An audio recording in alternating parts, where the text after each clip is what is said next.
भी निष्फल नहीं जाती है। और वह यज्ञ देव ने जो चरु दिया, वो चरु था इतना तेजस्वी और इतना पवित्र था, इतना प्रभावशाली था। वह चरु तीनों रानियों को दिया गया।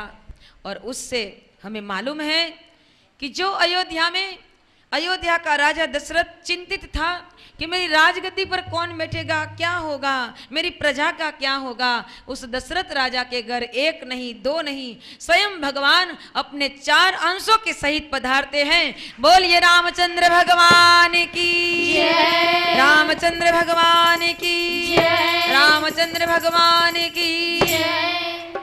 उन चरु को धारण करके कौशल्या माता के घर स्वयं भगवान श्री राम पधारे ना राम है। अयोध्या में आनंद आनंद हो गया, आनंद आनंद हो गया क्या नहीं हो गया।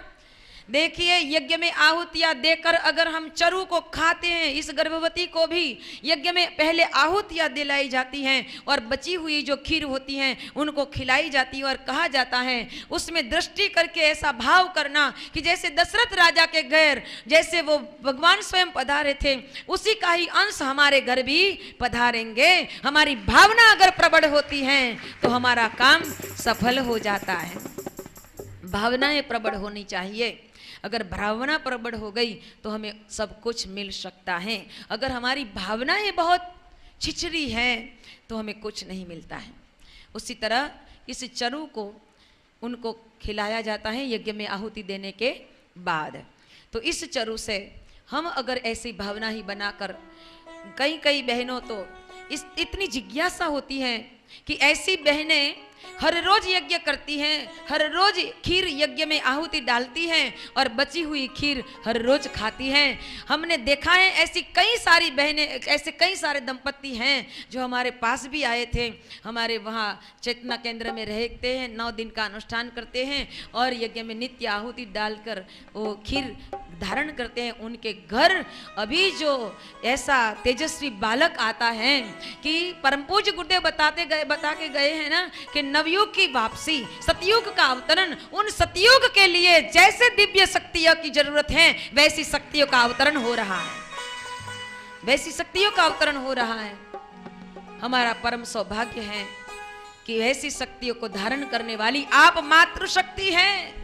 आप अभी से अगर शुरू हो जाएगी अपना गायत्री महामंत्र की उपासना नित्य करना, भगवान सूर्य नारायण को अर्घ्य समर्पित करना और ऐसी उपासना के साथ अगर अपने को स्वयं को जोड़ देगी तो मान लेना कि आपके घर भी आने वाले दिन बहुत उज्जवल भविष्य लेकर आएंगे। आपका जीवन आपको बहुत अच्छी तरह से बनाना है और उज्जवल बना के चलना है। उसके बाद परम पूज्य गुरुदेव ने हमें नामकरण संस्कार दिया। इस संस्कारों को हमें अपने जीवन में भरना है।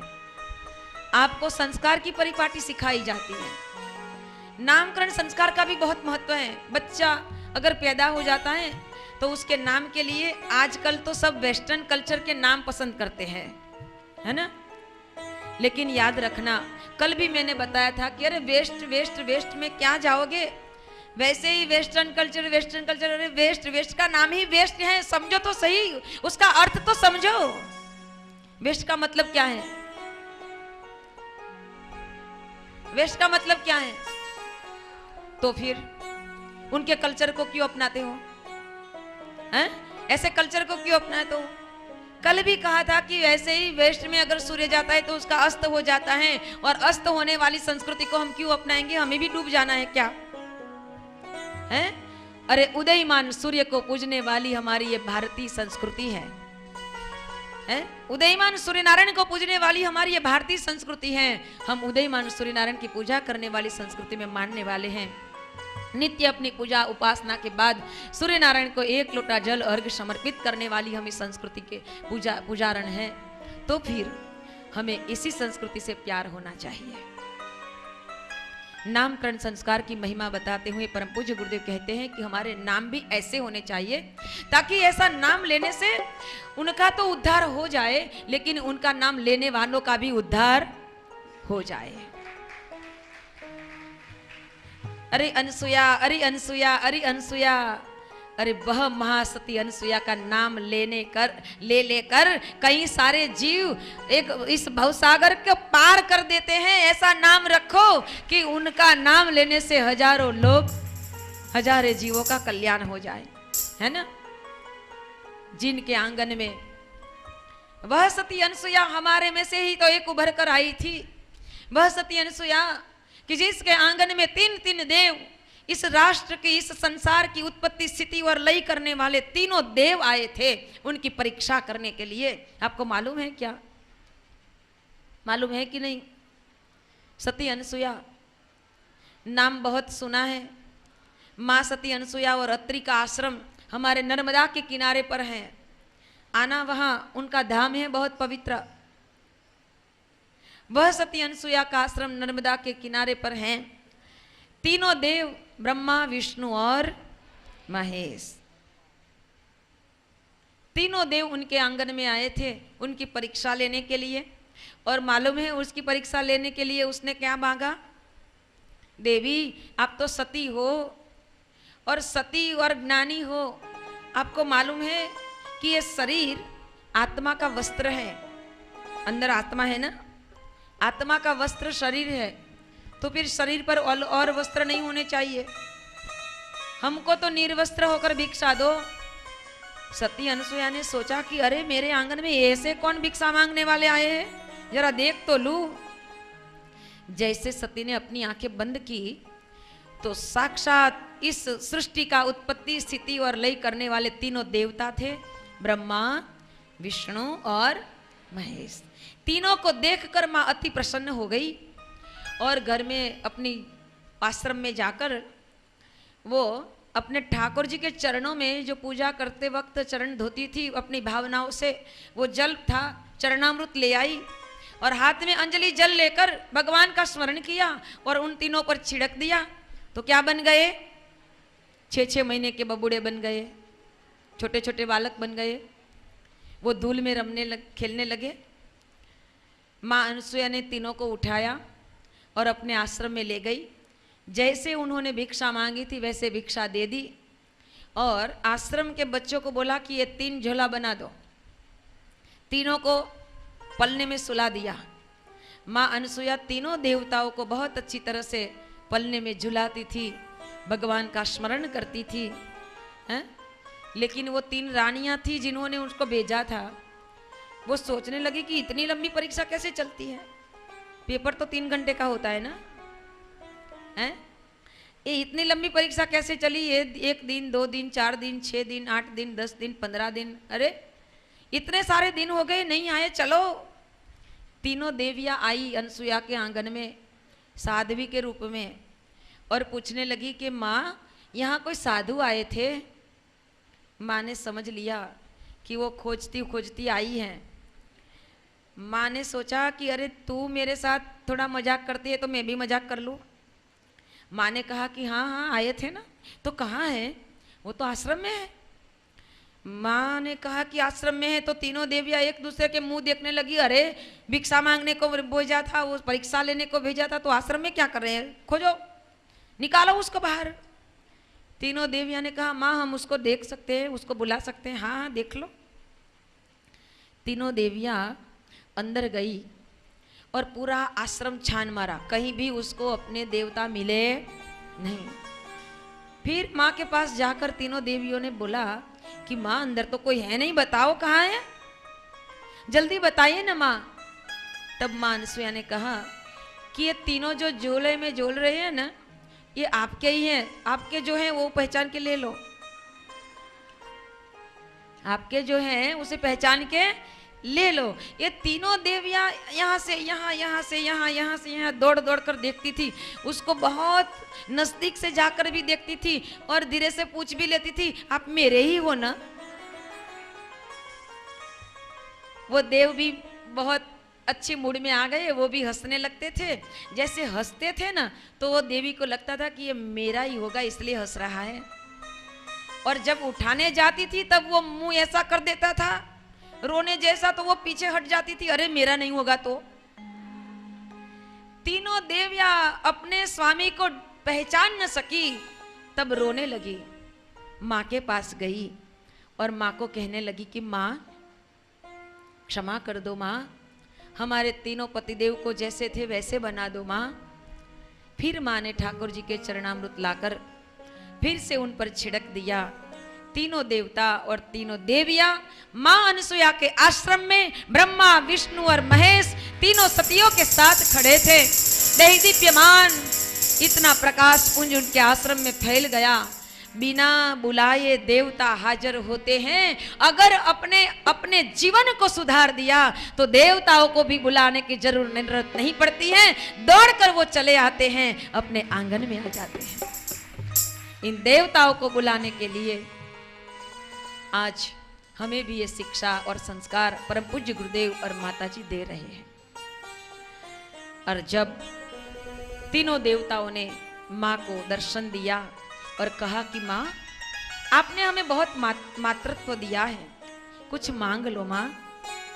तब माँ ने कहा कि आपका दर्शन बिना इच्छा किए अगर मिल जाता है तो अब क्या मांगे, अब हमारी कोई इच्छा नहीं है। फिर भी देवताओं ने कहा कि नहीं नहीं कुछ मांग लो माँ, कुछ मांग लो। तब माँ अनसुया ने कहा कि आप अगर हमारे घर बेटे होकर रहे हैं तो आप हमारे घर बेटे होकर आना, हमारे घर बेटे होकर आना। तीनों देवताओं ने तथास्तु कहा और तीनों देवताओं का मिश्र एक अवतार माँ अनसुया के गर्भ हुआ था। उनका नाम था भगवान दत्तात्रेय के रूप में प्रभु पधारे थे माँ अनसुया के आंगन।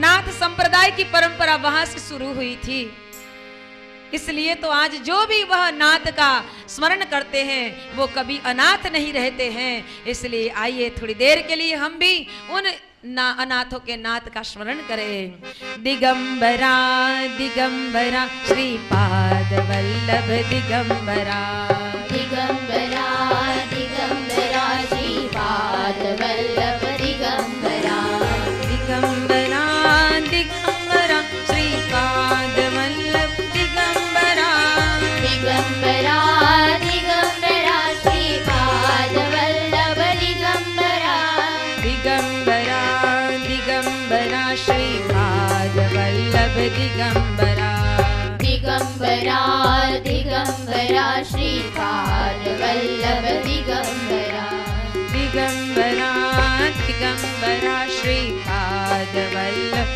दिगंबरा, दिगंबरा दिगंबरा श्रीपाद वल्लभ दिगंबरा।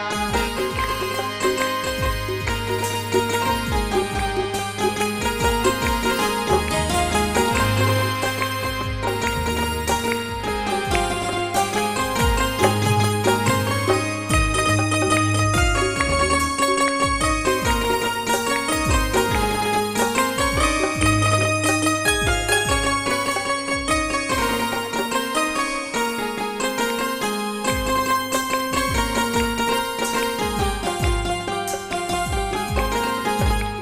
दिगंबरा दिगंबरा श्रीपाद वल्लभ दिगंबरा, दिगंबरा दिगंबरा श्रीपाद वल्लभ दिगंबरा, दिगंबरा दिगंबरा श्रीपाद वल्लभ दिगंबरा, दिगंबरा दिगंबरा श्रीपाद वल्लभ दिगंबरा,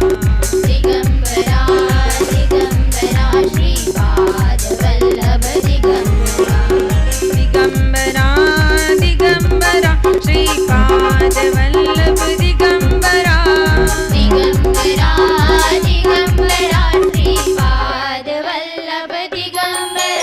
दिगंबरा दिगंबरा श्रीपाद वल्लभ दिगंबरा, दिगंबरा दिगंबरा श्रीपाद वल्लभ दिगंबरा, दिगंबरा दिगंबरा श्रीपाद वल्लभ दिगंबरा, दिगंबरा दिगंबरा श्रीपाद वल्लभ दिगंबरा, श्रीपाद वल्लभ दिगंबरा, श्रीपाद वल्लभ दिगंबरा, श्रीपाद वल्लभ दिगंबरा, श्रीपाद वल्लभ दिगंबरा। गुरुदेव दत्त अवधूत चिंतन। जय बोले दत्तात्रेय अवतार की जय। भगवान के अवतारों की कथा, अवतारों का स्मरण इस संस्कारों के माध्यम से हमने जानने का प्रयत्न किया। भावना करें, कल हमने जन्मदिन संस्कार को भी मनाया। परसों संस्कारों की परंपरा, जन्मदिन संस्कार आपको बहुत अच्छी तरह से मनाया। जिन बेटियों को यहाँ आई तब मालूम भी नहीं था कि हमारा जन्मदिन इतने सारे दिव्य वातावरण में मनाया जाएगा। इतना ही नहीं, ऐसे कई सारे गायत्री उपासक, हमारे कितने सारे तपस्वियों का आशीर्वाद भी मिलेगा। ये बात कोई साधारण नहीं है बेटा। आज से हम भी ये संकल्प करेंगे कि हमारा जन्मदिन होटलों में, पार्टियों में नहीं, हमारा जन्मदिन हमारे घर में, हमारी जितनी उम्र हुई है उतने दिए जलाकर हम हमारा जन्मदिन मनाएंगे। केक को काट के नहीं, हमें काटना कूटना नहीं सीखना है। हम चम्मच से प्रसाद भोग धराएंगे और उसको चम्मच से सबको बांटेंगे।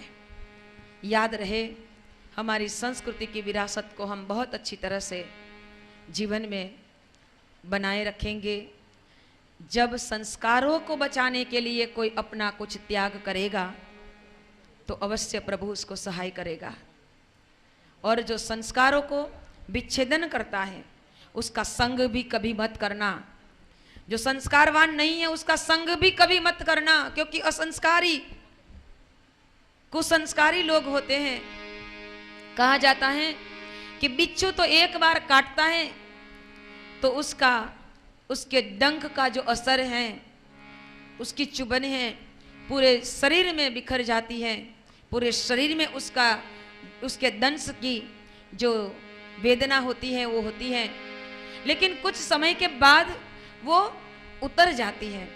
लेकिन कुसंस्कारी का जो दंश होता है वो हमारे पूरे जीवन को बर्बाद कर देता है। इसलिए कभी भी कुसंस्कारी के साथ अपने जीवन को नहीं जोड़ना है।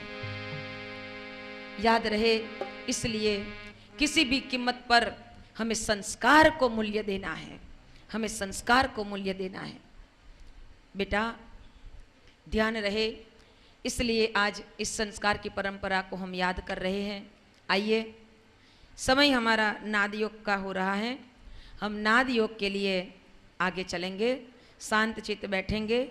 हमारे मन में जो भी ऐसी वैसी विटंबनाएं, ऐसी वैसी बातें या फिर बहुत चंचल, हमारी मन में चंचलता जो है उसको हम दूर करें और शांत चित्त होकर भगवान श्री कृष्ण की बांसुरी के नाद को और भगवान शिव के डमरू के ताल के साथ अपने मन को बहने दें, ताकि हमारा मन इन नादों से ब्रह्मनाद की ओर प्रयाण कर सके।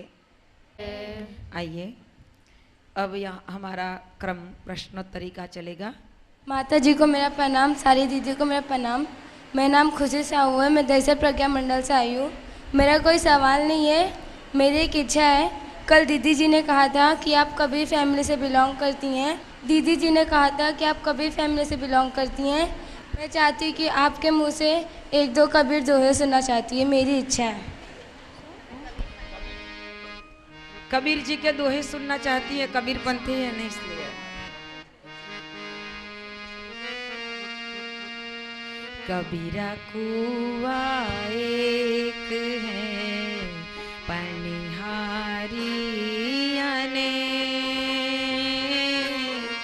बर्तन सब न्यारे भये, पानी सब में कबीरा, पानी सब में।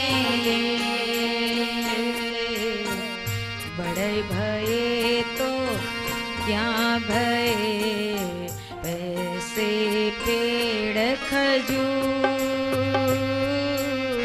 पंछी को छाया नहीं, फल लागे अति दूर कबीरा, फल लागे अति दूर। मेरा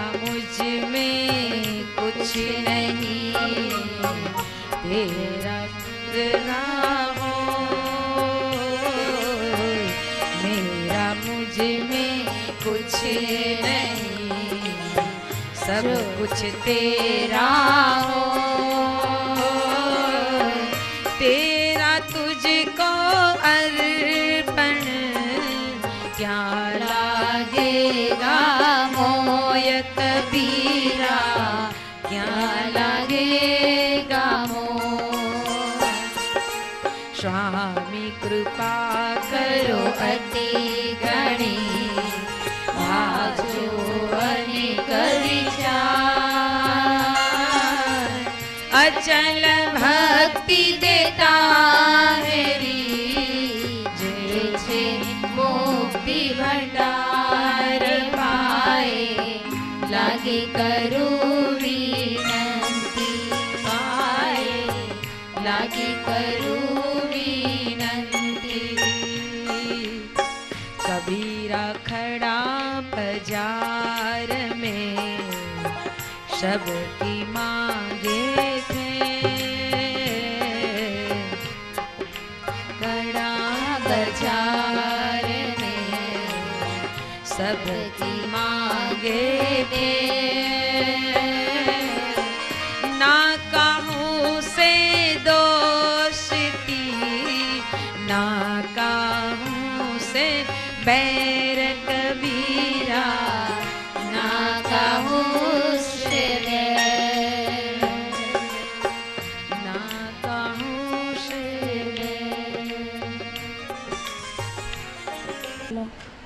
प्रणाम माता जी। प्रणाम। मेरा प्रश्न आपसे यह है कि अंधविश्वास क्यों माना जाता है? क्या? सुपरस्टिशन, अंधविश्वास कि लोग कहते हैं कि ये अंगूठी पहनने से गुस्सा कम होता है, फिर वो कछुआ डालने से पैसे ज़्यादा आते, फूटा हुआ कांच नहीं देखना चाहिए, तो ये सब क्यों माना जाता है? अपने गायत्री परिवार में तो ऐसा नहीं है कि ये सब मानना चाहिए, पर लोग मानते, अपने गायत्री परिवार वाले भी मानते, मेरी मम्मा भी मानती है, इसलिए हम ये पहनते हैं। ऐसा क्यों? अंधविश्वास, उसी का नाम है अंधविश्वास। एक बार गुरुजी के पास एक भाई एक छोटी सी बेटी को लेकर गए थे और गुरुजी को कहने लगे कि गुरुजी गुरुजी उनको माताजी आती हैं। गुरुजी ने एक चाटा लगा दिया, कहा है माताजी बताओ। अंधविश्वास की तो कोई बात ही मत पूछो। आजकल तो टीवी भी, मीडिया भी ऐसा बन गया है कि उसमें ऐसी बातें बताई जाती हैं कि लोग ना माने वो भी मानने लगते हैं। ऐसा तावीज पहनो, ऐसा रुद्राक्ष पहनो, ऐसा ये कवच रखो अपने घर में, ऐसा यंत्र रखो। अरे यंत्र रखने से पैसा आ जाते तो वो यंत्र बेचने वाले घर तो कितना पैसा होगा। ऐसे कोई पैसा वैसा नहीं आएगा। हम सत्कर्म करने में ही विश्वास रखें और किसी भी चीज में विश्वास मत रखना। हमारे गुरुदेव ने जो विचार दिया है वह विचार बहुत इतने प्रभावशाली और इतने शक्तिशाली हैं। पूरी आस्तिकता को उभर के लाकर बैठा देगा, आपको उभार कर देगा। ऐसे विश्वासों में, ऐसे विचारों में विश्वास कीजिए, ऐसे विचारों में, अंधविश्वास में मत फंसिए। श्रद्धा प्रगाढ़ बनाओ। अंधश्रद्धा तो महापाप है, श्रद्धा है सच्ची साधना। इसीलिए तो श्रद्धा के बल पर राम नाम के पत्थर हुए, सागर पर तरे थे राम नाम का। अपनी श्रद्धा ऐसी बनाओ कि वहां पर ये सब कुछ निकल जाए। आगे आपने उस दिन कहा था कि मंगलसूत्र, काला मंगलसूत्र पति को नजर ना लगने के लिए पत्नी पहनती है, तो पति को नजर ना लगने के लिए पत्नी क्यों पहनती है? पति क्यों नहीं पहनता? उनकी अर्धांगिनी है। बहुत अच्छी बात है, क्योंकि कल मैंने ये प्रश्न अधूरा छोड़ा था। मंगलसूत्र स्त्री इसलिए पहनती है कि वो उनका लाइसेंस है, वो उनका लाइसेंस है। उसको देखकर कोई भी इसकी ओर गुरक गुरक के नहीं देखेंगे। ये सिंदूर और गले में मंगलसूत्र हर एक सौभाग्यवती स्त्री को पहनना चाहिए, ताकि वो गौरव से कह सके कि मैं मेरे पति की हो चुकी, मेरा लाइसेंस। बस औरों को भी। पति का क्या लाइसेंस है? पति का क्या लाइसेंस है? कोई लाइसेंस नहीं। कोई लाइसेंस नहीं। सुबह में तो बताया, सुनार की और लुहार की दुकान वाली बात नहीं बताई। तो कहाँ पर थे आपका मन, कहाँ पर थे? मतलब ये हुआ कि आप पूरा सुनते नहीं हो। चलो आगे। प्रणाम माँ, मेरा नाम संजना है, मैं नाला सोपारा से आई हूँ। मैं आपसे पूछना चाहती हूँ कि ग्रहण क्यों लगता है? हमारे पेरेंट्स बोलते हैं कि ग्रहण में कुछ खाना पीना नहीं चाहिए क्योंकि भगवान के ऊपर संकट आता है, लेकिन हमारे टीचर्स बोलते हैं कि ग्रहण जो होता है वो पृथ्वी और चंद्रमा जब पास आते हैं तो इसके लिए होता है। और पेरेंट्स ये भी बोलते हैं कि ग्रहण में चाकू नहीं छूना चाहिए, ऐसा नहीं करना चाहिए प्रेग्नेंट लेडी को, तो ऐसा क्यों? वो है अपने पुराने जो रीत बात चलती आई उसके हिसाब से है। एक बात ये भी है कि ग्रहण के समय जब वो छाया पड़ती है ना, भौगोलिक रूप में अगर देखा जाए तो एक लाइन में पृथ्वी, चंद्र और सूर्य तीनों आते हैं, तो कभी कभी सूर्य ग्रहण होता है और कभी चंद्र ग्रहण होता है। इस छाया से वो ग्रहण होता है, ये भौगोलिक स्थिति है। लेकिन इस भौगोलिक स्थिति का असर हमारे शरीर पर भी है, इसलिए हमारे ऋषि मुनियों ने कई कई बातों को इसके साथ जोड़ दिया कि ऐसा नहीं करना चाहिए। लेकिन उसको और ज़्यादा जोड़ते गए हमारे अधूरे पंडित जो है और ज़्यादा कुछ जोड़ते गए। लेकिन परम पूज्य गुरुदेव तो ये मानते हैं कि ग्रहण का मतलब है ग्रहण करना। उस टाइम में, ग्रहण के समय में हम अगर भगवान का स्मरण करेंगे तो वो स्मरण भगवान ग्रहण कर लेगा और हम पर जो ग्रहण लगने वाला है वो नहीं लगने देंगे। आगे। मेरा नाम प्रगति सिंह है, मैं विरार से आई हूँ। मेरा प्रश्न है कि शादी के ऊपर और तलाक के ऊपर है। हम जब शादी करते हैं तो मंत्र उपचारण